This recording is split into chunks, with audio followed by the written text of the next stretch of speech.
Alright, Abusia, Yamakwaba, Eba, Ghana and Senti, your best friend, we must subscribe to the channel from my YouTube, our comment section. Etienano, you see here our work, and I'm so by Yashin Babako, Insia, Deputy Minister for Defense, and in Serbia to just His Excellency Pr0phet Mahama, and I say, on my country, on my Ghana forever, and one way affected by their cost, our work, Sasso, and also for Kofi 0dur0, as it be. So Ghana forces, agency got 200 Ghana cities, if you know 60,000 what year. No, was a Cano, a cycle back. Now, I don't know if you are aware, but to be for online outlet, I had 3 news, I am the Media Journal. I published an article here that say Ghana Armed Forces, based on a motivated from research, Ghana Armed Forces for every CV 60,000 applications for the first stage. 60,000 applications. Anybody qualify here, I also make people for screening, half of 60,000, 50% of the qualifier. So that means 30,000 the qualifier. However, no, Ghana Armed Forces are looking for some recruiting, and about 4,000 per out of 30,000 applicants. But no matter vouchers and 60,000 based on TV3 for outlet 3 news research. So if you are talking about 60,000 times 200 Ghana cedis, that means from the sale of vouchers in Kwano, if you have to go by TV3 for research on that means Ghana Armed Forces for 8 vouchers in Kwano worth 12 million Ghana cedis. If we are to go by that research, interesting. So I wasn't surprised and said, "0dur0's are eco-PMU or work any office to other designated screening points across the country." And it was our work, and the unfortunate incident happened yesterday. And for those of you who are any past because there's an image going around us, that image, AI generated image, and yet the real image of the people, what I say, because in Bako 6 no, Bako, I friend of Pez TV, at a Kaswa, or no, and I was screening FC. Bako so I Matilda middle say, pharmacy student, just or transition your teacher, I just said, not all Pekayako Pimu, or Ghana Armed Forces, Sammy, no such an I want to Matilda, Etsy, a Yakpo, Cocope area, Bonibo, Mahana, Hona Matilda, Etsy. And another one, Yvonne Amwate, so Etsy, a Dodoa, Regimano Estate. Yvonne Amwate, so Etsy, and also, and who was skin so. And then the other one, President Labi, so that kind of first report on the catcher say, one lady, Matse say, yes, what I want to say, our sports stadium, Mamma confirm or TikTok, so the videos will be our TikTok, Odiasa, any other, President Labi, and no. And then the other lady, President Namalo, and our CBG, I work as one, also, and I will screen this, and then the last lady, Benedicta Kale, so Etsy, so tune, and also, and I will screen this. Ladies, back and see, and I official so much channel here. Another lady almost all critical condition, when you confirm me, and the first name here, Clara, but Omunya confirm me, but so far, no, the confirmed number, 6, I say these individuals are just a mabudi, I'll be doing videos and pictures, actually. So these beautiful ladies, actually, our work, because Ghana Armed Forces, no, and my confirm be now be pay more for screening. They said the advice earlier, so there are other ways to go about this. And there's somebody, Deputy Defense Minister, Honorable NS Boyda Jeffy, and the one saying, and they say His Excellency Pr0phet Mahama, I'm on the directive, said, Obi Biana will pro prior our work Biano, Mekachamo, say number no 28. Say any pension as somebody the RIP Emma Muni Efuma, I can't any part 22, Sir any part 22 no, say the club medically fatal, automatically, you bet your medical training process Nimu, Yanko Skuya Munya, say the club medically fatal Quadia, you don't go through training process no. That is it. We recruit our Ghana Army. No more matter no one said no. Omo Ebeka kofa obebusia for obeya be indibusia ni baako e de aba. Na dey so we recruit no our Ghana Army mu. O qualify esan say obia oba ho sa adam ye omo a na ye di kan ahwehwe omo mfie omo nkrata Asem dwumadi a omo bedi na ye hu say omo betimi aye adwuma no. Omo na ye kan say omo mfa no omo mra na omo mfa omo nkrata emra mekire. Enu nti mampani aye ne say baby a waduru no na aka se ye behwehwe na apon mu na yama ne kwan na wabehye soja atade no enu nti yenyina na namu na yama abusua kwan se onua bi ana abusua wo bi a omode ne besi na namu a ye de nipa ne begina baby a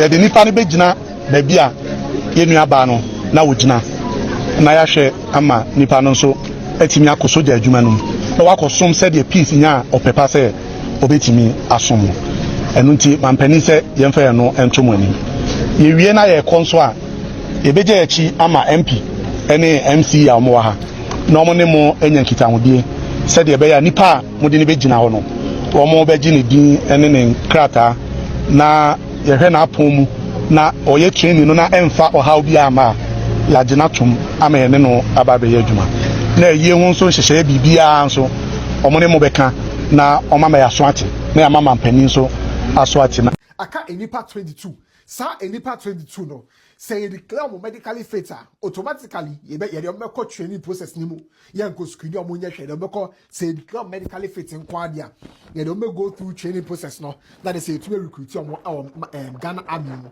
no mo ma tena no mo nse no so no omo ebeka kofa omebusuafo obeya be yin busuani baako e de aba na de so mo recruit no e Ghana Army mu o qualify isanse obia oba ho saada no ye omo a na yedi kan ahwehwe omo mfie omo nkrata asem dwumadi a omo bedi na ye hu se omo betimi aye adwuma no omo na ye kan se omo mfa no omo mra na omo mfa omo nkrata emra mekire enu nti mampani aye ne se baabi a waduru no na aka se ye behwehwe na apon mu na yama ne kwan na wabehye soja atade no enu nti yenyina na namu na yema abusua kwan se onua bi ana abusua wo bi a omode ne besi na namu a ye de nipa ne begina baabi a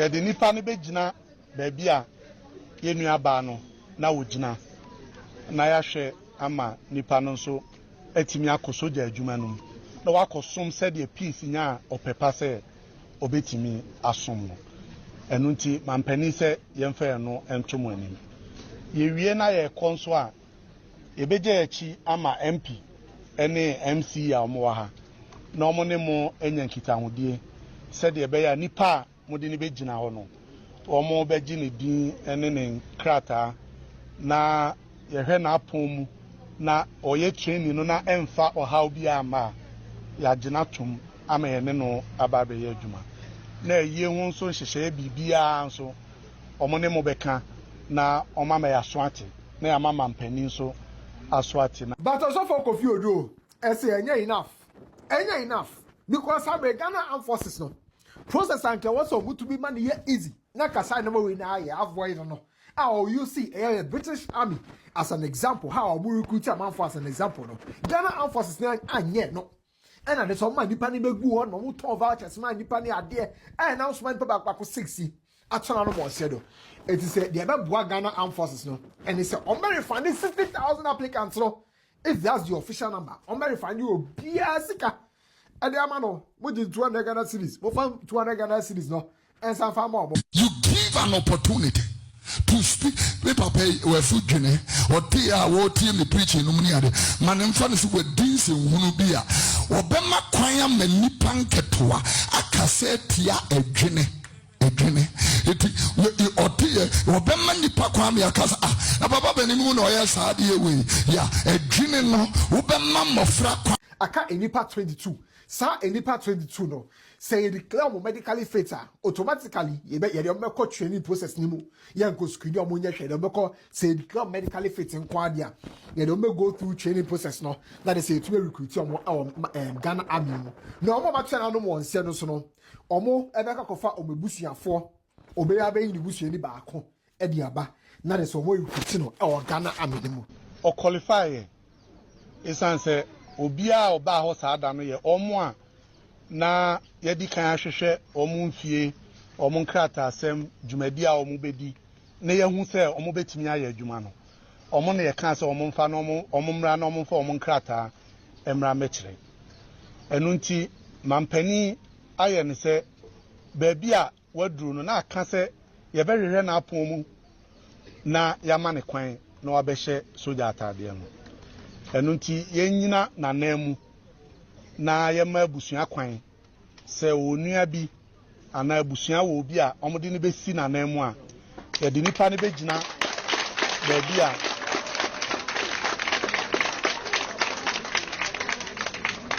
ye de nipa ne begina baabi a yenua ba no na wogina na yahwe ama nipa no nso atimi akosoja adwuma no na wakosom said the peace nya opepa se obetimi asom no enu nti mampani se yemfa no entomo anim ye wie na ye konso a ebeje echi ama MP ene MC ya omo ha na omo ne mo enya nkitahudie said ye beya nipa mo de ne begina ho no omo beji ne din ene ne krata na ye hwe na apon mu na oye training no na emfa ohaw bi ama ya gina tum ama ye ne no aba be ye adwuma na ye hu nso hyehye bibia nso omo ne mo beka na oma ma ya so ate na ya mama mpani nso aso ate na but also for Kofi 0dur0 say enya enough because how Ghana Armed Forces no process and was so good to be money easy na kasa no we na ya avoid no how you see a British Army as an example how we recruit a man for as an example no Ghana Armed Forces na anye no and na so man nipa ni begu on no mu ton vouchers man nipa ni ade announcement paper back 60 atona no mo sedo it is the ebe Ghana Armed Forces no and it's on refund 60,000 applicants no if that's the official number on refund you bia sika and the amano with the 200 Ghana series mo fam 200 Ghana series no and some fam more you give an opportunity to speak Pr0phet we food jene or tea wo tea me preaching no mani ade manem fa no so we dins ehunu bia obema kwan ma nipa nketoa akase tia adwene eti otie obema nipa kwa me akasa na baba benimu no oya saade we ya adwene no obema mofra kwa to say sorry to the families of the 6 people who died in the recruitment. I'm sorry on behalf of this nation. We are sorry. We couldn't protect your children. We couldn't protect them. We had a flawed system, institutions that does not work. I'm sorry. I'm sorry for your loss. Children who have finished university, they just say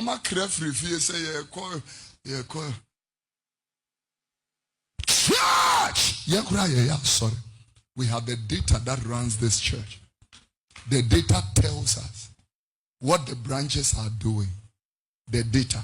They were ha. Bibi were ha. Echreme. Inipa do a kwa sorry was santo. Easily gone. A madu do a womb. Mema do a womb. Offering omoto ye. You know, the data tells me how many carpenters are in this church, how many hairdressers are in this church, how many doctors are in this church, where they live. The data tells me that. We have the data here that tells me that. There is a data in this church. Do you want to tell me it is government institutions that don't have data? They have the data. They know. You see, the armed forces have given an opportunity for people to blaspheme the institution. We are looking for 4,000 people. So then, the system should be capped by 10,000. We block the portal. Case closed. We allow 60,000 to come in when we want only 4,000. So then, I stand on this altar and I say to the Ghana Armed Forces, refund the money of all those 60,000 people. If you don't enlist them, put the picture there. All the blood of these girls shall be on your head. Refund the monies they paid on the portal, or the blood of these innocent girls shall be on your head.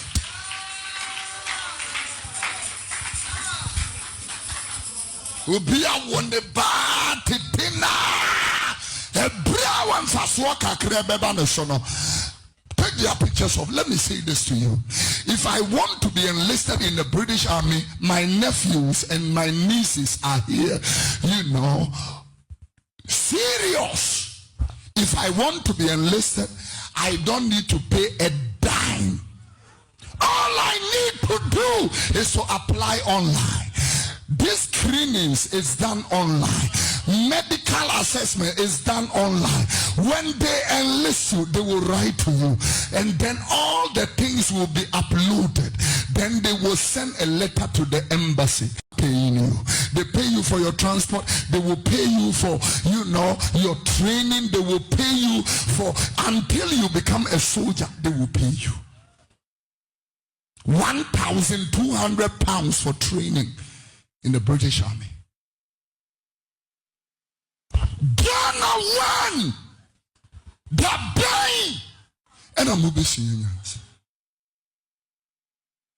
you have given an occasion for the enemies of the state to blaspheme a very important institution like the Ghana Armed Forces.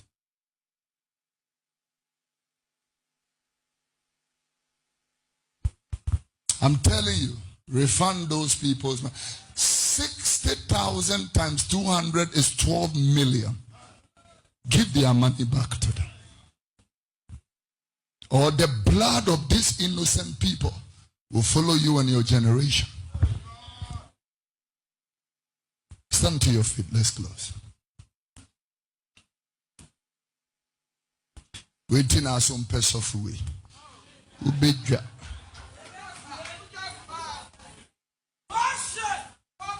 Ubedja.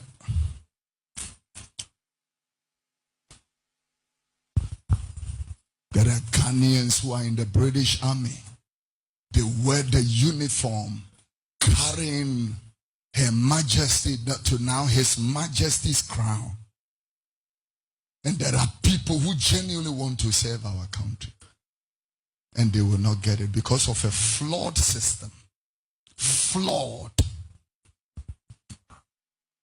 My uncle here is a retired naval captain. He would tell you that when they were being enlisted, this was not the nonsense. Yeah. This was not the nonsense. Paying monies to people, protocol, people should be in no fullness. Said, no, how did these people get into the armed forces? Huh? And it's only the armed forces, police, immigration. The same problem is there. I was here at the police training depot. I look at people can't even jog. How did all these people get into the armed forces? Nonsense. Nonsense. It's an associate Pr0phet Kofi 0dur. Say indeed some motor vouchers and mine go 60,000. And I now saw a money pay 6 actually no more said. Now we get 200 Ghana cedis. If you be out of voucher be out, more find your music mom. Because more system no more find your music from mom. Section I buy and say be our play piano. Some declare the medical fatal. Umbefano, Obibia washing and quite be asono. Umbe yibusu any back no more than a Ghana Armed Forces no.